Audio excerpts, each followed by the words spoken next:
Mga kapuso, karong buntaga ani kita karon sa compound sa San Salvador del Mundo Parish sa Caraga, Davao Oriental, ang simbahan nga giila Isip oldest Catholic Church sa Southern Mindanao. Ug karong buntaga mga kapuso, atong makauban ang Cora Paroko nga si Reverend Father Jumidas Lagroma. Father Jomi, maayong buntag o dayon sa At Home with GMA Regional TV, no? O kumusta ka karon Father? Ingon ma mga lumulupyo din sa Caraga, Davao Oriental. Okay lang sir, kaluoy sa Ginoo bisan sa pandemya. Ani kamot gihapon nga makapangalagad sa katawhan. Gani pasalamat po ko sir nga nahimong kabahin ang parokya ni San Salvador del Mundo sa inyong programa. Ang katawhan po magpasalamat din naila po mi nga isa sa karaang simbahan din sa Southern Mindanao. Father Jomi, unang-una historically kanus aba nagsugod no nga gitukod kining San Salvador del Mundo Parish dinhi sa Caraga, Davao Oriental ug unsa sa nakita sa kining mga Jesuits kanang kini ilang napili nga lugar kung asa itukod ang pinakauna nga Catholic Church sa Southern Mindanao. Ang naila o giila sa gobyerno sa National Historical Commission natukod sa 1884 pero binasi sa uban nga mga dokumento sir labi sa mga PMA fathers nga nagmission po dinhi kaniadto matud pa ni Father Patrice Picard in 1622 Caraga became the first permanent headquarter of the Spaniard in Mindanao. And Father De Viga, who is also a Jesuit of Tandag, Caraga became a summer resort because of its beautiful location and overlooking of the Pacific Ocean. And in 1884, nagsugod sila sa ilang misyon, pagbunyag, pag-convert sa mga mandaya.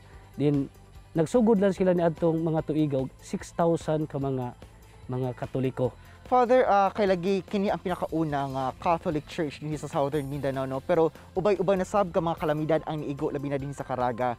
Katong mga pangitabo Father, kumusta ang nahimong istruktura sa kining simbahan? Wala ba rin natarog o sa mga milabayng mga tuig, kumusta ang nahimong dagan sa structure niini? Sama sa nitabo karon sa present sa pandemya, wa pod matarong ang pagtuo sa mga tao. Nga kami na ako nga pare, ako lay mohangyo sa ilaha nga dili ta pwede mo simba tanan atong sundon ang health protocol sa gobyerno.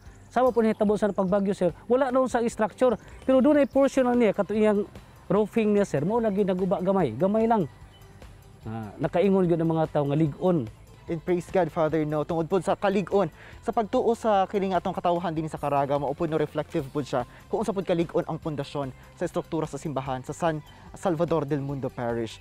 Father, luyo sa kining renovation nga atong gipahigayon sa simbahan, unsa ba ang mga parte o kining mga structure sa simbahan nga gi-preserve paghihapon nato hangtod sa karon ato agya pong makita diha sulod sa simbahan? Ang mismong structure sir, nagpabiling pa siya ang mga poste, ang mga wall, kato mga bell nga karaan, katugani mga gipanggamit nga lansang sir, nga karaan lahi ang lansang sa unang gigamit. Ang libro, naapang libro among gi-preserve sa official nga mga dokumento nga mapakita nga napag na-preserba pa sa katawhan o sa simbahan mismo. Father, katong tuig 2012 giila kining simbahan sa National Historical Commission of the Philippines, Isip National Historical Site. Paunsa ba nakatabang ang kining pag-ila no aron na sa pagtuo gihapon sa katawhang taga Caraga diha sa ato ang simbahan? Nahimong magarbuhon ang katawhan sir, una dugay bisan pa man sa kadugay na nga mapanahon nagpabiling gihapon ang pagtuo. Kini ang pinakanindot sa Caraga sir. Na ang pagtuo nga Katoliko pero ani kanindot ang simbahan wala gyud may kompromiso sa kultura sa mga tao. Kani bitawng faith and culture nagdungan sila sa paglambo. Nga naman makita nato mismo sir sa mga misa karon hinahinay namo gi-retrieve tong mga kanta, mga lingwahe mismo sa mga mandaya nga may mong kabahin siya sa misa. So Father, natin mga artifacts pa kaniadto no sama ni ini mga baptismal registry o kini mga statue no, or mga antique parish records. Po asa nato ni sila gina-store aron masiguro ginato nung sa musulod nga mga tuig mas makita pa kini sa katawhan o mapreserba pa nato kini nga mga records. Sa pagkakaroon sir ang kung mahuman na ni ang kining rectory building na isa ka room dia sir nga himuon na mo siya nga murag archive room. For the meantime doon na may Parish Pastoral Center building na doon na room na mo dito nga air condition ya dito nakabutang ang atong mga baptistry record na mo dito. Ang mga statue for the meantime gibutang sa namo sa old rectory building sa room din exclusive. Ug Father no karon no subay na pud sa pagsaulog sa 500 years of Christianity sa nasod no ug isip ang San Salvador del Mundo Parish ang ilapod nga oldest Catholic Church sa kining Southern Mindanao. Unsa imong mga mensahe ngadto sa katawhang Pilipino? Ang ako lang mensahe gyud sa mga tao nini pagsaulog sa 500 years, kita isip mga naunang simbahan dinhi sa Davao Oriental o sa mismo sa Southern Mindanao nga magpadayon ta atong pagtuo o pagsalig nga luyo sa pandemya dili unta ni makapaluya kanato. And to God be the glory, Father. No, daghang kay salamat sa oras ug higayon nga gihatag nimo karong adlaw. Ang atong pag-ampo ug paninguha, Father, no, nga mas malig-on pa ang pagsalig sa katawhang Pilipino ngadto sa Ginoo.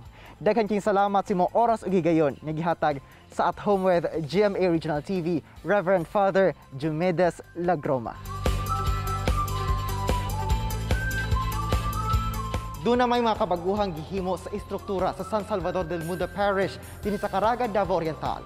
Apan ang dili magbag-o ang pagsalig ug pagtuo diha sa Ginoo. Mga kapuso, mubalik pa ang At Home with GMA Regional TV. Kini ang At Home with GMA Regional TV.